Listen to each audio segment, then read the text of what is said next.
The world is closely watching the Caucasus as tension there remains high. And here at RT, we're trying to grasp different views from around the world.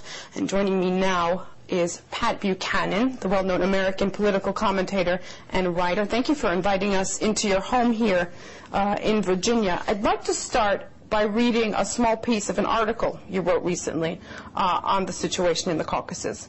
American charges of Russian aggression ring hollow. Georgia started this fight. Russia finished it. Will you elaborate on that for us? Well, certainly the war, this mini-war, was started on the night of August 7th, August 8th, when Georgia launched artillery barrages on the capital of South Ossetia, invaded and occupied the capital, and killed a number of people, including Russian peacekeepers, and sent tens of thousands of people streaming toward North Ossetia into Russia. And that was the beginning of the war. And the Russians, within 24 hours, had acted and sent their troops in and drove the Georgians out and moved into Georgia proper and moved into Abkhazia as well and cleansed South Ossetia of Georgian troops. But Georgia started the war. Saakashvili started the war. There's no doubt about that. And the question is, the Russians knew he was coming because they were prepared clearly and reacted immediately. The question is, did Condi Rice know Saakashvili was going to do this? And did the president, who was in Beijing, know he was going to do this? And I think those are questions that Americans ought to ask their own government. Are you implying that the U.S. could have been behind this? I don't know that the United States was behind it, but did we know it was coming? Did we give them what we call a green light? Did we, as we hear in the media, did Condi Rice tell Saakashvili not to do anything foolish?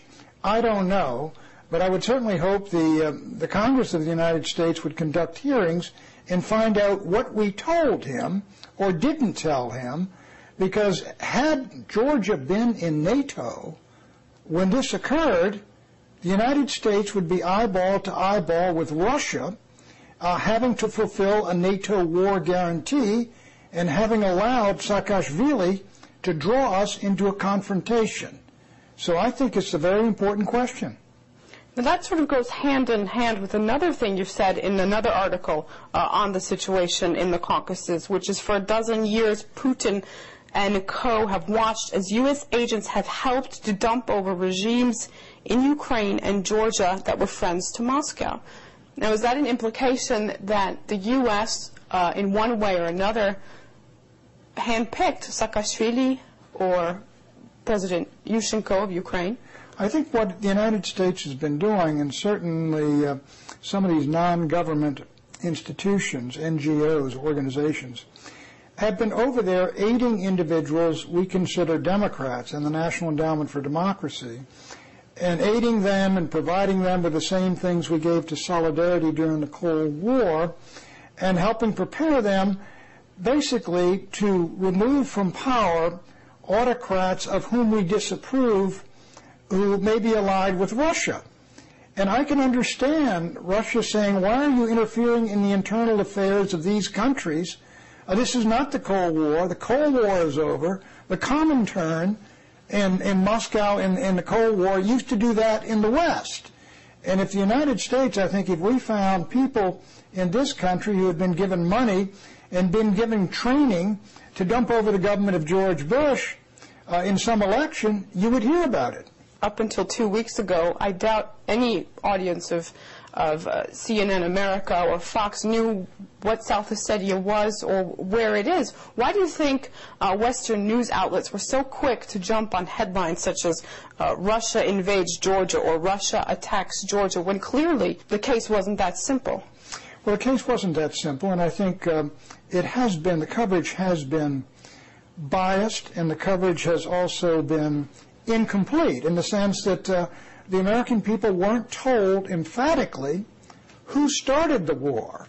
And so what they did get, however, by the time the reporters showed up, is pictures of Russian tanks and Russians moving into South Ossetia and Russians moving into Gori and moving into the western part of Georgia and Russian troops and tanks and all the rest of it. And so I think a number of media fed right into that. Secondly, I think there is a bias against Russia.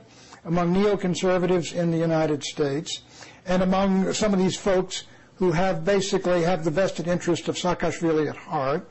And third, quite frankly, the government of the United States did not tell the whole truth. It condemned Russia for excessive violence, it said, disproportionate violence, but it did not talk about the violence and the killing that had initiated the counterattack. And I think that left the American people somewhat in the dark, and I think it's unfair for a government to do that, and it's certainly irresponsible for the media not to provide the perspective that was needed, that Russia did not start this fight, but stepped right in immediately and finished it.